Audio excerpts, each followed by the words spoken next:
It's Bob McCown. It's John Shannon for a Tuesday on the podcast/radio program.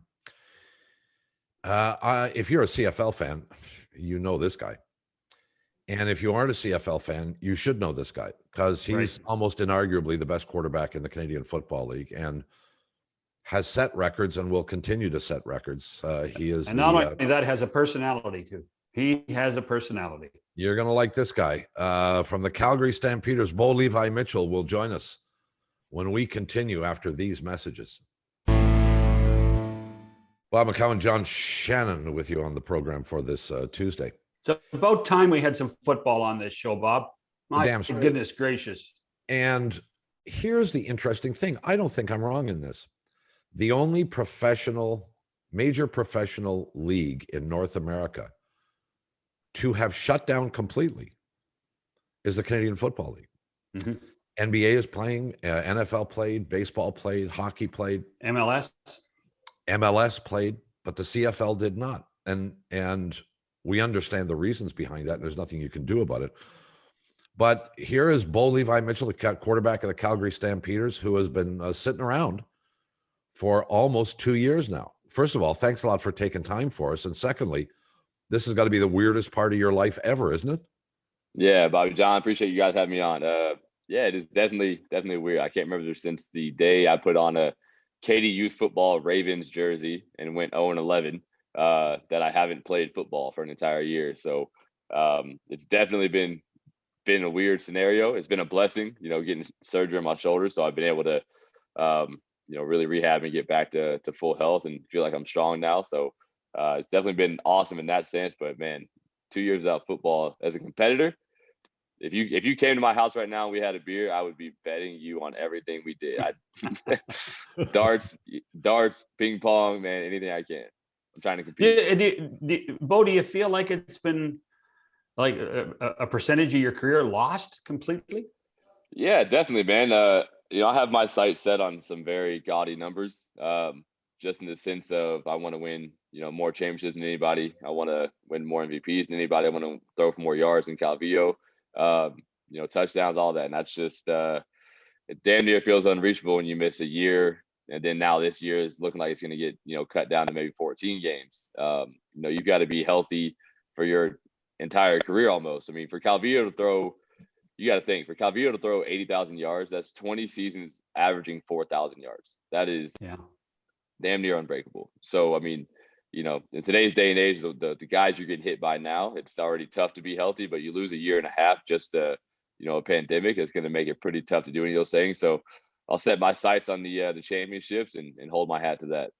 Well, what's interesting here is since we've never experienced anything like this, so no player, no quarterback has essentially, and I know you had the shoulder surgery, but spent a year and a half in the middle of his career and not played, which raises the question, well, maybe you can just add a year and a half to the end of your career. Have you thought about that? Yeah, I hope so. That'd be awesome, especially with the surgery. Like that was the biggest thing is, Dave and Huff, I told them to take a chance on me. Let me go get surgery for my shoulder, because I feel like it would prolong my career. Because I was the last 3 years, I've really been playing through some stuff of trying to Band-Aids here and there and some pain pills and whatnot to try to make sure I'm healthy and feeling solid. But you can't do Brett Favre for your entire career. So I was pulling a Brett Favre there for a little bit, trying to feel good. But it was time. I found it the most happened in that last season, man. It was just, the shoulder gave out the first time with the pec, and then, having to come back. I felt some strength there in the beginning, and then it died out towards the playoffs. And, in that playoff game, just felt like I basically had no superpower. So got the surgery, feeling good. So hopefully I can add that time on the end of the career, like you're saying. It'd be great. Okay. So you mentioned Katy, Texas. That's where you're from. Correct. When did you first come to the realization that there was a Canadian professional football league? It actually wasn't until college, and Matt Nichols, who is the quarterback for the Ottawa Red Blacks now, he went to my same school, Eastern Washington. So I was committed to Hawaii University and transferred over to SMU when June Jones decided to go there. I came over there to start as a true freshman for him. We did some great things. I had some great Emmanuel Sanders, Cole Beasley, two of my receivers. And then got injured, lost my spot to a buddy of mine actually, and decided to open up. It's not like today the transfer portal. You can just let every school know, like, hey, I'm leaving. Yeah. So I opened up my recruiting, and the school that originally recruited me was Eastern Washington, and they hit me up right away. And they're like, hey man, we kept up with your career, you're doing great. If you'd ever consider us, we'd love to bring you out here for a visit. So I went out there for a visit. JC Sherritt, Greg Peach, Matt Nichols showed me the time of my life. Had a great time. Played some ping pong with Bo Baldwin, and just fell in love with the atmosphere of football there. And then, so I went there, and when Matt left, Matt went undrafted to the Cowboys, and he was competing against Stephen McGee, who got $1 million signing contract or bonus for getting drafted in the 4th or 5th round, and outplayed him like crazy. And I was like, oh, that's great, man. Matt's going to make the Cowboys, and he got cut. And I couldn't believe it. So that was my first lesson of the business of the NFL. And then he went to the CFL. He started succeeding up here. And my head coach, Bo Baldwin, we were heading to an alumni dinner. He said, hey, man, I know you have your sights on the NFL. I know you've done some great things, but you're 6 foot tall. You're not playing against great competition. They're going to talk about your competition as you and why you transferred. So I think the CFL would be a great place for you to start. It's a great game for you. And lo and behold, I look it up. First name that comes up is Ricky Ray, and he's throwing for 5,000 yards. And I was like, I'd love to go throw for 5,000 yards. So get me up there as soon as possible, man. Well, were you aware of the history of some of the guys that have played in the Canadian? Well, Warren Moon up in Edmonton, Doug Flutie. I mean, 2 pretty good guys who got their start in the Canadian Football League. Yeah, so coming up into college ranks and starting to think about the possibility of playing professional, one of the guys I followed the most is Kurt Warner. So to watch his career go from arena to football, Hall of Fame, it started making me look up all these guys' careers. I was like, oh, so not all these guys just came out first, second, third round drafted and they're in the NFL. Some guys are taking some different paths. They had the European Football League. Yep. So I started looking up, and I saw Jeff Garcia was obviously a huge mentor of mine there in the beginning of the CFL. And, obviously everybody knows Doug and Warren, where they started. And then once I got up here, Dave, he's been that sponge for me, man. So I had looked up previous quarterbacks and seen what had happened up here. And I was like, that's something I want to be a part of. And now, it's just a game I've fallen in love with and don't want to leave. Well, when you're a throwing quarterback, the CFL, long before it was a throwing game in the NFL, the CFL has always been this way. I mean, it was always, hey, how far can you throw it? Can you throw the out? If you can throw the out, you can play in the CFL, correct? Correct. You got to be able to throw the field out. Yeah. Yeah. Yeah, it's about a 47-yard throw for a 6-yard gain. So if you can do that, you can play up here. What's it like for you what was it like, and still now, playing for another form of quarterback? Is there a definitive advantage in that for you? 1,000%. I've had both. So I've had a lot of coaches in my career that have worn the helmet and been behind the line, and that's a huge aspect to me.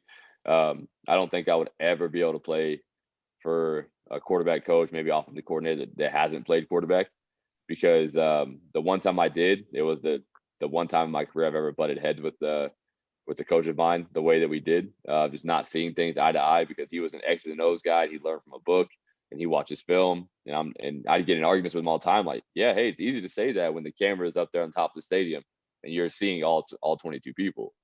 I was like, that's not what you see when you're behind 5 guys that are 6'4" and you're 6 foot. So I was like, there's different windows and lanes that me, Doug, Jeff, Dave, we've all had to find in our careers to try to be able to play. So having somebody that's done it, it's every time he says something, it's more, okay, I know he's done it. I know he's done it at a very high level. I know he's a Hall of Fame caliber quarterback, and I'm going to learn everything I possibly can from this guy, because he obviously had a great long career up here. He's one of the best head coaches already to do this. So that's the kind of footsteps I want to follow in. And the general manager, the guy that you've been doing your contract with, he wasn't a bad quarterback either, in John Huffnagel, was he? Well, yeah, the old Penn State product, running the triple option back there. Wing T, maybe. And honestly, I think it's been a huge advantage for me. Having John, having Dave, having Ryan Dinwiddie, now Mark Mueller, they all played quarterback, and I think the fact that that's been a blessing for me has been, man, it's taken my career to a different level. So if your offensive, in the NFL, of course, there's quarterback coaches, but if you have an offensive coordinator who is a quarterback versus a head coach, Tell us what the difference you would perceive that to be. Is it more significant if the guy's former quarterback's a head coach?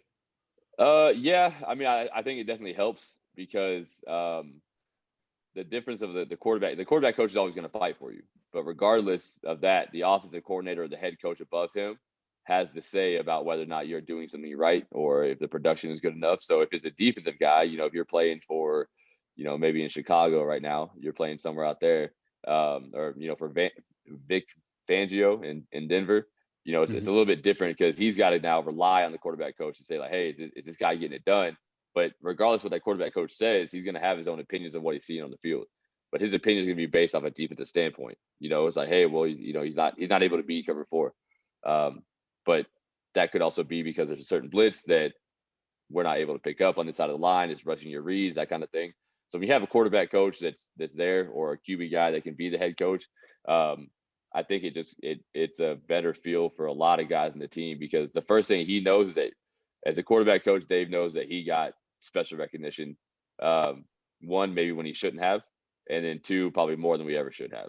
So that's one thing that he always does a great job of in our locker room, in our film room, is he's going to call me out first. He's going to make sure that he's giving other guys credit before myself, when it comes to team awards and things like that, which is the way to go, because the quarterback outside with you guys, the media, everybody else, we get all the credit, right? You get the win-loss record. When there was, those 46 guys that contributed to that win. So Dave does a really good job of that. So you grow up in Texas, where there's, other than this past winter, generally no snow. You go to Washington, where you see a little bit of it, and now you're in Calgary, where there's plenty of it, and you made it home there. What's that adjustment? What's the weather adjustment been like for you? It's been crazy. I've gotten really pale over the past 10 years. I used to be able to hold a little bit of a sunburn, but nowadays my wife is hard. She's hard to look at me when I take my shirt off. Man, the adjustment, it was crazy. Going from, I guess what you guys would say, 30, 35 degree weather. When it's 100 degrees in Texas, you don't want to go outside, boys. No. You shower, you get in the car, it feels like an oven. The seatbelt touches you, it burns you. I was fed up and tired of that. I didn't love that weather. So getting to Washington, I love the 4 seasons.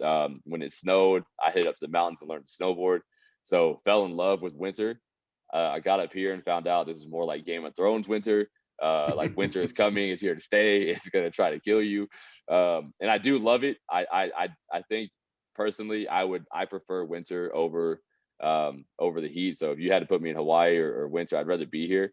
But just maybe not like the minus 35. It's pretty brutal. Well, and in Calgary too, you also get those little Chinooks that come through and kind of mess with you. It makes you think that spring's right around the corner, and then 3 days later you got another pile of snow, huh? Oh yeah, the amount of times you think winter's over and it just comes back and slaps you in the face is it's hard disheartening. Well, I lived in Calgary for 14 years, and every once in a while my wife would turn and look at me when the snow squall was in the middle of June, and she'd say, "Why are we living here?" what is going on? Because there's a couple of those weather. I mean, the Chinooks in the winter are fine. It's when the cold spells come through in June and July that kind of tick you off. Oh yeah, John, I can't tell you how many times my wife's asked me that. Every now and then when you get outside, the girls are happy, they want to go play. You look outside, and it's just like 12 inches of snow, and you're like, why are we living here in the off-season? So you obviously, I mean, you got a really good football situation in Calgary. Do you ever see yourself giving you one more chance to go play in the NFL? Do you ever see that happening? No, I think that's kind of gone and passed. The age plays a big factor in that, right? I would still be considered a rookie quarterback by anybody's means down there, no matter what I've done up here. It's a lot different than a corner, a linebacker, maybe like Alex going in.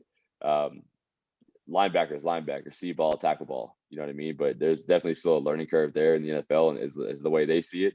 Alex done great in Philadelphia, hasn't he? Hey man, leading the league in tackles. I've been so hyped watching him play, watching him let the hair flow. So it's awesome, man. See, I hope Reggie Begelton, everybody that's down there gets some chances to kind of show their talents the way he has. But Yeah, after that last tryout with the NFL, man, the trials went good. The contract offers are there again, like I'm sure you guys have read. But I made the decision to stay here, stay here in my home, and you know what? I don't regret it. I love it. Maybe I regret it a little bit now that we haven't had a season in 2 years, and I could have been playing football.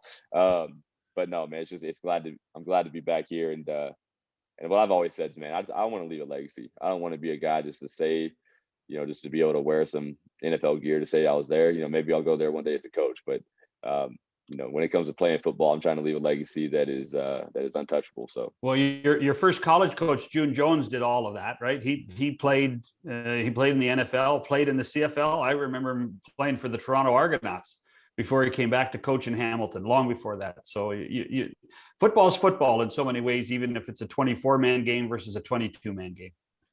Yeah, absolutely, man. He's one of the smartest guys I've ever learned from, and he definitely brought me out of my shell as a quarterback. I came from coming from Katy High School. It's I formation. You got your fullback, your running back. It's play action. You got one read, maybe a second read. I threw 35, 40 touchdowns and maybe like 3 or 4 interceptions in high school because there was no other option. We ran the ball all the time, and we just play action over the top. So going from that to all of a sudden going to like having 7, 8 reads in a play, he wants you to go 1 through 4, then go back 4 through 1. So he brought me out of my shell as a quarterback, and I owe a lot of my start of my career to him. John and I have been around a long time and around the Canadian Football League. We've seen lots of guys come from the U.S. Well, I mean, 60-70% of the players in the Canadian Football League come from the U.S. and the vast majority of them don't know anything about the Canadian Football League when they get here. Go back in time to when you came up for the first time. How difficult did you find the adjustment? Or is, as John said earlier, football's football? Yeah, no, I mean, this is probably one of the more popular questions I get asked. How hard was the adjustment? Was the biggest adjustment? And, the answer, I guess, over the years has kind of transformed into, in the beginning, just saying like, oh, it wasn't that bad, blah, blah, blah. Like John said, hey, football's football. But for me, like really, truly remembering back, like something that now as a 10-year quarterback, and I am, in rookie camp with those rookie QBs and seeing where their head is swimming and remembering being there, I'm like, that was it. And it was the first time of being back there in American football, man. You got 11 guys and they are lined up. They might try to show cover 2 and drop into cover 4, but there's not a lot of moving going around. So the hardest adjustment as a quarterback is, first of all, you got a crazy playbook with, guys going everywhere. Remember if it's a 3-by-2 or 4-by-1 or 1-by-4 formation. And you've got a 3-by-2 formation, and all of a sudden, this guy motions over here, 2 guys motion, this guy motions halfway back, and the defense moves all with it. And your head as a quarterback, you're like, what is going on right now? So in the beginning, it was a lot more of like, okay, just know your reads, know who to go to. But it was almost a lot more like Dan Marino, like, hey, I don't have a read. I'm just going to find the open guy and I'm going to hit him. So the hardest adjustment is probably definitely getting used to the movement of not only the defense, but your own offense, and making sure that you have a cognizant understanding of what's going on in the field. I know that one of the things that you want to do, even though, I mean, your career could go on for another decade very easily, you want to coach. And I want to address that and what you've done about it and what your thoughts and plans are, and why at age, 31, you're already thinking about post-career. We'll do that. We'll take the break first. Back after these with Bo Levi Mitchell. It's Bob McCown. It's John Shannon on the program, and Calgary Stampeder quarterback Bo Levi Mitchell is with us. You want to coach. That isn't really unusual almost for any athlete. Over the last few decades, John and I have talked to many athletes, and while they're playing, in the back of their mind is, this is what I know, this is the life that I like and that I'm used to and that I'm comfortable with, and I know I can't play forever. So when it's over, I'll turn to coaching. It seems like an obvious segue, but you kind of addressed that desire fairly early on in your life. Why? Yeah, because I think it's probably going to be the pinnacle of my career. Obviously things have gone really, really well on the playing side, but when it came down to it, man, I was always a kid just kind of creating playbooks in my own notebooks during class. Playing Madden as a kid. I wasn't the one that wanted to create a player. I wanted to I wanted to do the franchise and own the team and run the team, make the trades. That's just it's where I've always found the interesting side of football so much. And now, I have a football academy, a night football academy that I run. And for me, like getting out there to coach kids, I see the necessity up here for coaching the youth, and that's why we created the academy originally. And then seeing that, and then hearing all the can a Canadian quarterback play in the CFL? Absolutely, a guy can. I've had 2 or 3 that have come through our team that I think can start in the CFL. But I want to take that step of being a guy that a quarterback can rely on. I want to take a quarterback. I want to be that that Sean McVay, Sean Payton, Bill Belichick, a guy that I can relate to my guy. I can teach him everything that I know. But every one of our brains only has so much memory in it, and this one's filled with a lot of football. So to let that go to waste would be a shame. I got to ask you this because I'm not familiar with it, but is your camp a quarterback camp or is it a football camp in general? No, it's a football camp. We do every single position on the field. So I bring professionals from all around the CFL, especially within the Calgary Stampeders organization, to come out and coach. And yeah, man, it's honestly a blessing to get out there and like see a kid take a different passion, because now he's finally getting some recognition and some real coaching, and that's not a diss to the coaches that we have down here. It's just that, where I come from in Texas, it's football and football only. Yeah. Right. You have summer camps, you have quarterback camps, every single individual position camp is happening all around. And hey, that's hockey here. And I love it. I understand it. It is Canada's game. I completely have fallen for that. I love going to the Flames games. But Dave has been trying to build, something here for a long time. His passing academy, I'm trying to aid that in my football academy, because we see the same thing, man. We want to help the youth here to get better at football. And in doing that, not just doing that for the youth, but in doing that, I found, I confirmed that, I do want to coach, but I think that I want to coach at the highest possible level, because I want a guy that I can talk to as a man and look him in the eyes and say, like, hey, this is what I need from you. I see what you're going through. I've been there, but this is what I need. And to see a guy, overcome that and take different steps, and to have that relationship, to be together for 10 years as a quarterback coach and a quarterback would be phenomenal. Now, you talked about how your brain has been full of plays and full of football since you were a kid, and that it grows out of the sidewalks in Katy, Texas. It grows out of everywhere. Football is everything. So you've been thinking about being a quarterback, and you've been every day for as long as you can remember. The Canadian kid who's now learning how to be a quarterback hasn't thought that way. Is that the biggest difference between the two? Because that's what coaches always say, is that it's the time it takes to digest and then to react to situations. Yeah, I mean, the difference is I'm never like 5 feet away from one of these. Yeah. You know what I mean? Like at all times, I know every single stitch on this ball. I grew up with 3 brothers, and there's nothing. I mean, hey, God bless my mom. We put so many holes in her house, from tackling to sliding game for baseball, but it was all we did was watch football, play football in video games, go outside and play tag, touch football, tackle football.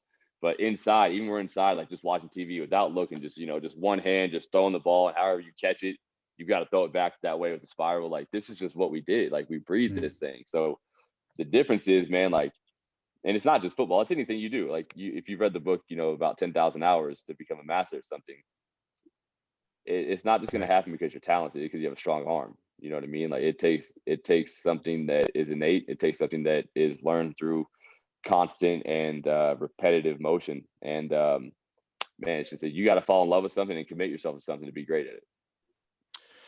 It's we don't talk about this much anymore. The difference between the Canadian football and the U.S. football is more subtle. I think it's changed. Yeah, is more subtle than it was. It's a different, generally different manufacturer. But did you notice a difference in the football when you came to Canada? I noticed the laces right away. Yeah. So the laces are composite laces, which is used a lot in like the Wilson football in college. And they even in college, they use the Wilson, that composite leather on the stripes actually. Right. But yeah, no, nowadays we use the exact same football. It's called the Duke. We're not allowed to call it the Duke, but it is the exact same football now. The only difference is we still use the composite Canadian laces. So if you were to measure it, ours seems bigger, but it's actually the exact same ball. Does it feel different to you in your hand when you pick up a Duke as opposed to the CFL ball? Yeah, it does. The quality of the leather, it might be nitpicky, man, but you can tell the difference. It's something you can. And it's just it's trying to find the perfect way. Every quarterback is so different with how they like the ball. So there's Mississippi mud down in the South, which is like the magic that gets rubbed into the ball, and Sure. when you get your hands on that, it makes that thing feel amazing. So a lot of people do different things: shaving cream, toothpaste, a lot of different things to try to get the What ball do you the do? way they want to. I let my guys. Hey, I wear gloves. I don't. Yeah, give me a brand new football. A football that's been kicked 1,000 times. I don't care, man. Just give me a ball and I'll go throw it. Hey, there's a former Calgary Stampeder that he didn't play very long, but tried to buy into the CFL this last winter. Dwayne Johnson and the whole USFL, the whole merger thing. What, as a guy sitting in Calgary reading about it, what'd you think? I got to tell you, I think a lot different than everybody else does. I saw a lot of negative reviews on that and the idea of it. And hey, listen, I don't want the history of the Canadian game to go away. Okay. I would never want that to happen. I don't want the Canadian game to change. But if we want the Canadian game to grow, I think the merger would be an absolutely phenomenal thing. And this is why the NFL came about from two different leagues joining, which created the AFC and the NFC and the NFL as we see it today. If you could have 9 teams in Canada and 9 teams in America, you're now creating an international game that is going to be looked at cross country viewing. If I'm going to bet on the Super Bowl of the CFL, XFL, I got to know something about those XFL teams. You know what I mean? So now I've got to be watching those games. Like when Calgary plays Houston, I've got to watch these games. I got to find out how good Houston is, because let's be honest, gambling drives a lot of sports.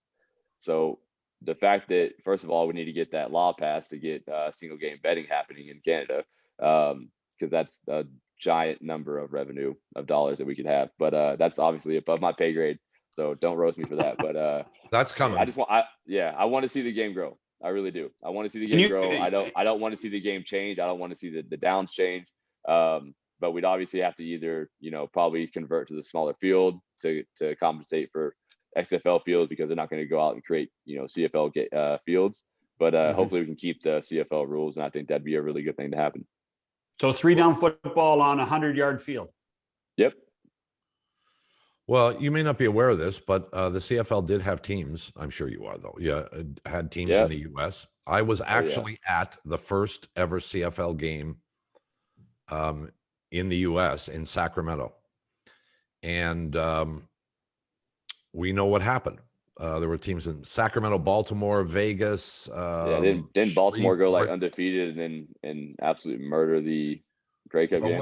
What they did, if I remember correctly, is they allowed, at least for some period of time, the Baltimore team to have all U.S. players, so there were no Canadian players, and that obviously put the teams north of the 49th parallel on something of a disadvantage.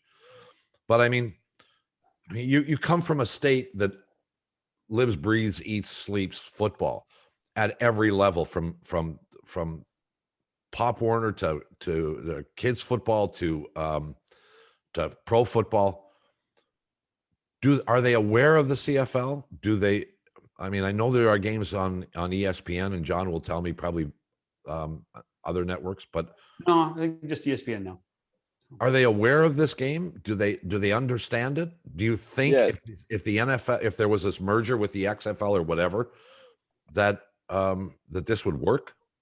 I do. I really do. They are aware of it. The amount of times that I have now been hit up by people just to say, "Hey, I was just in a random bar and your game was on," and that's hats off to TSN and our partners at the CFL for pushing the game south more and getting ESPN to pick it up on their websites and everything. And you know, when there is some dry time at the beginning of our schedule outside of the NHL season before the NFL season, a lot of our games are viewed.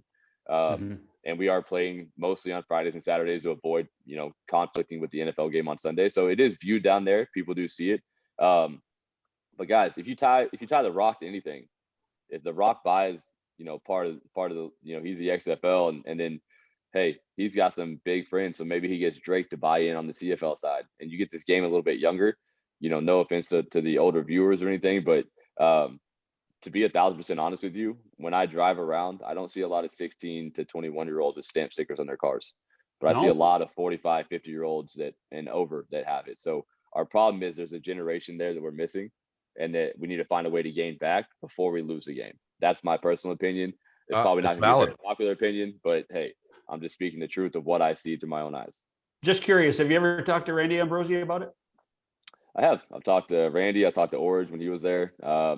You know, Orge I was very in Orge's ear on trying to get the game younger. I was in the Toronto offices one day, and he shows me the new football with black stripes, and then shows me a ball with no stripes.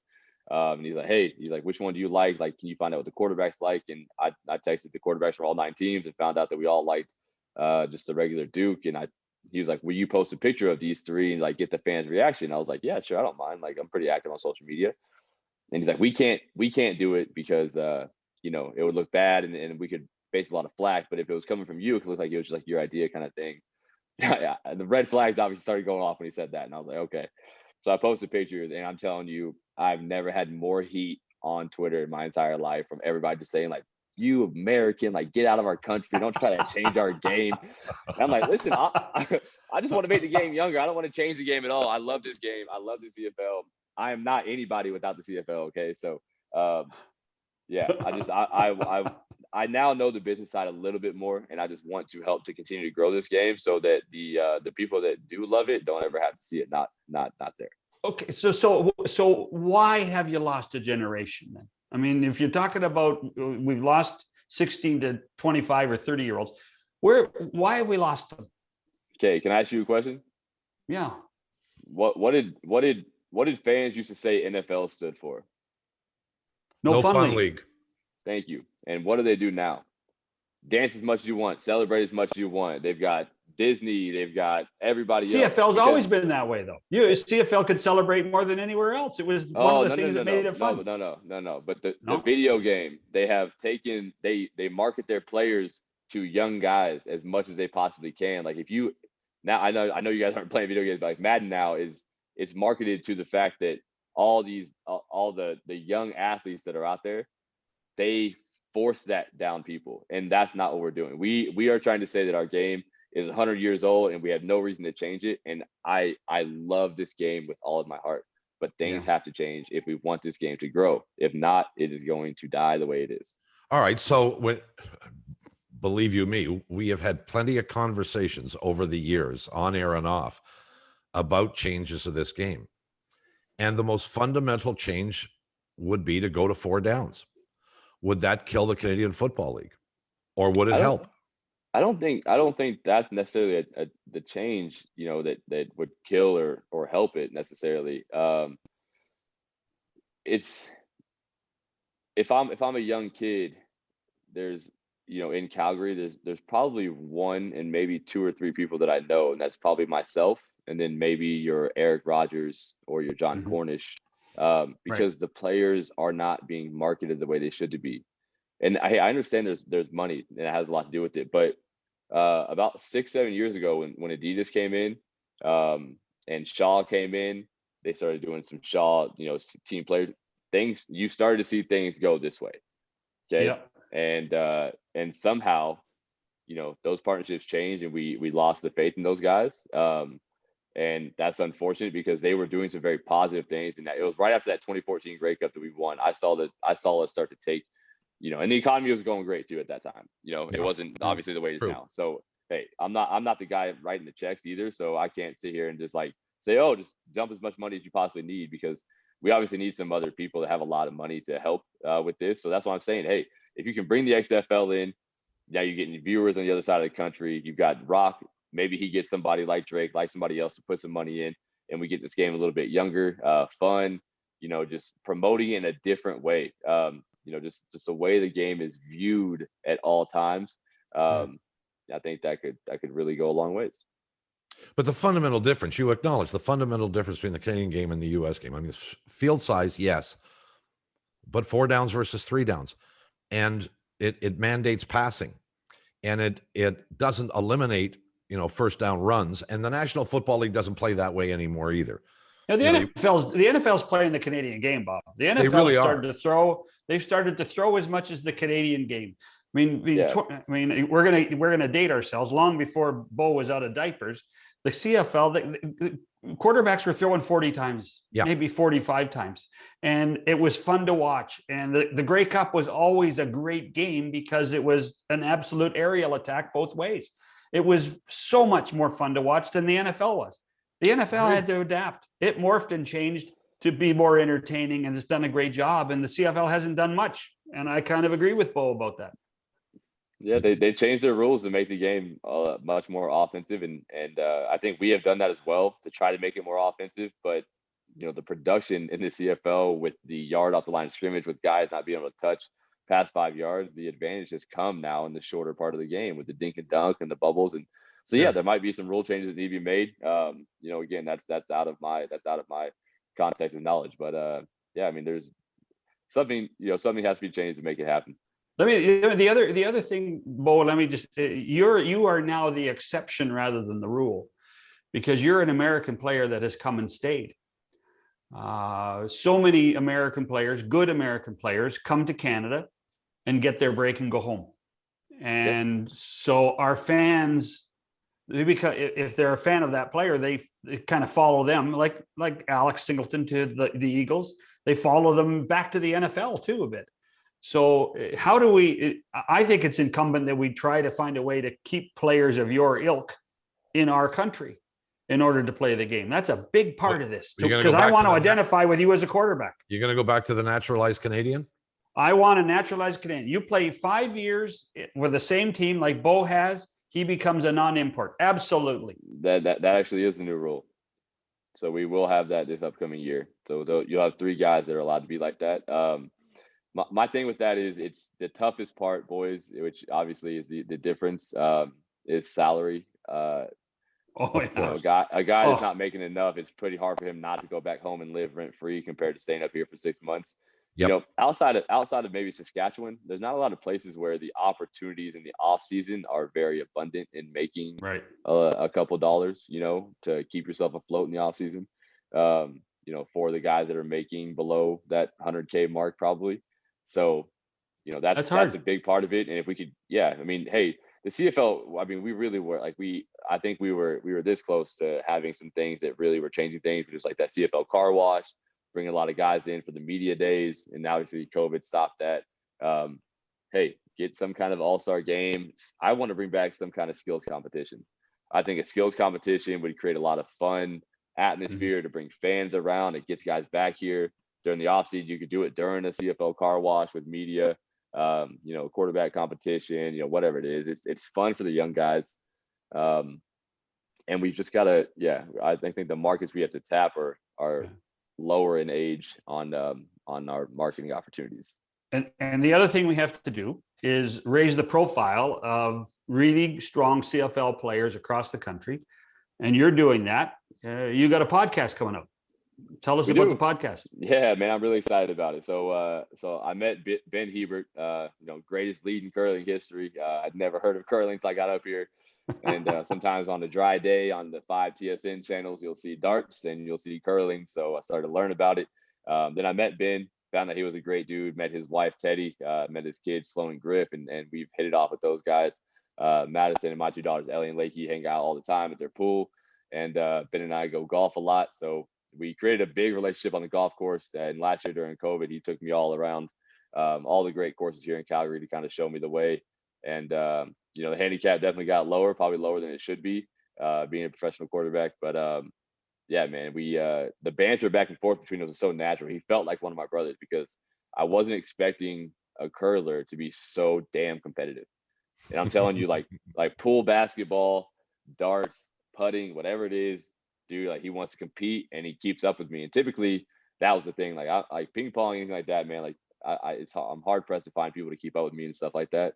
And Ben is probably 50-50 right there with me. So we're golfing a lot with some boys, and like, man, y'all's banter. Like we started to find all the guys wanted to golf with us. So we were like, dude, we got to do something with this. So I approached Ben about doing a podcast. He had his buddy Scott Moore from TSN with Uninterrupted Canada, and that's the Drake and LeBron owned company. Well, LeBron first, and Drake just partnered when it came into Canada, and that's the thing. Trying to create some younger viewership by putting ourselves out there and marketing ourselves, and I'm pretty excited about it. We shot our first show. It's going to air today, 1 o'clock Calgary time, 3 o'clock Eastern. It'll be on Apple, Spotify, YouTube, the Benny and Bo show. And man, we talk all things sports, athlete to athlete. We take the middleman kind of out of it. We're going to talk gambling. It's brought to you by DraftKings. So there's a lot of petty gambling, some parlays on there. So we have a lot of fun. Well, Scott Moore is not unfamiliar to us. Both John and I worked with him for him at Sportsnet for a number of years, and I don't know about John, but I've stayed in touch with Mr. Moore as well. The only quarterback, this is a shocking stat before we let you go. The only quarterback to win more than one Grey Cup with the Calgary Stampeders is this guy, John. Did you know that? I didn't. That's rather shocking, don't you think? Well, when you consider how good the franchise has been and over the years, but as a lifetime British Columbia Lions fan, there was no more dreaded team than the Calgary Stampeders. And whether it was Peter Lisk or Jerry Keeling or anybody of those darn quarterbacks in the 60s and 70s that used to drive you nuts. And then I lived in Calgary for 15 years and had to become a season ticket holder. So there you go. Well, listen, thanks so much for taking time for us. Stay healthy. Good luck with the podcast, and we'll keep our fingers crossed. Tell you what, we're going to compete for numbers. We're going to compete for numbers, man. Downloads. Right. How many downloads? We're going to beat you. Okay, let's do it. I like it. Bob, John, man, thank you guys so much for taking time to have me on, man. I've been fans of you guys for a while, so thank you guys. Thanks, pal. All the best to you. We'll take the break, come back, and wrap this up in a minute. Again, our thanks to Bo Levi Mitchell of the Calgary Stampeders. I think he should forget about this being quarterback. I think he should be commissioner. Ambrosie's going to be mad at me. He can do almost anything he wants to do, I think. He's a whirlwind, isn't he? Oh, when you get a guy like this and he wants to stay in Canada, wants to play the game, wants the game to be better, knows where the improvement needs to occur, you better be listening to him a little bit. Well, I hope and assume that they are. He's a star. And who knows what he can accomplish before his career is over. And this is a career. I know he's 31, 32 years old. Yeah. But hasn't played in the last year and a half. Don't know whether they're going to be able to play this fall. I think they will be, but yeah. But, well, as I pointed out, or tried to point out, maybe this extends his career by, a year or two. To have, for any athlete in a physical sport like football, to have a year and a half off in the middle of their career, I think it almost revitalizes, regenerates you, allows you to heal completely from all those niggly little things that inevitably happen. Not the serious injuries like the shoulder, but the little stuff. I think it also speaks to, when people talk about what the CFL is, the CFL means a great deal more, certainly in Western Canada. I'm not demeaning anything in Hamilton or Ottawa, but, the CFL is a big deal in the West, Bob. Sure, it's important. It's important. And when you talk about athletes in cities like Calgary, you don't just put Calgary Flame players on there. You do put Calgary Stampeder players on there, and Bo Levi Mitchell's one of those guys. And as a lifelong CFL fan, I would love to see the CFL put back on a pedestal where it was as I was a kid, and I tried to bring my family along to watch the game too. It's so much fun to watch, but they have some work to do. They have to find a way to put superstars back in the game, and have the ability for guys like me and my kids to identify with the players again. And we've lost identification with the players so badly in the last decade and a half. Well, and I know TSN has done a fantastic job in promoting the Canadian Football League. Really good job. But at the same time, they also carry NFL games. And the truth of the matter is that the problem with the CFL is really the NFL. And kids are growing up today seeing NFL games, seeing all the teams, watching all the games, and becoming fans of the National Football League because the perception is that the quality of the game is better there. And the truth of the matter is that it's the style of the game is different. The quality of the kinds of players that play in the NFL as opposed to the CFL is different. But the players who play in the Canadian Football League are as talented or virtually as talented as the NFL guys. At least that's my opinion. Well, there's a place for both. There always was a place for both. I just hope the CFL gets on solid ground again and we have a chance to have a really quality Canadian Football League. Remember, though, our biggest issues: Montreal, Toronto, Vancouver, the three biggest cities, three weakest franchises. Do a better job. Yep. We got to get out of here. We'll see you again tomorrow. Thanks for watching or listening. Goodbye, everybody.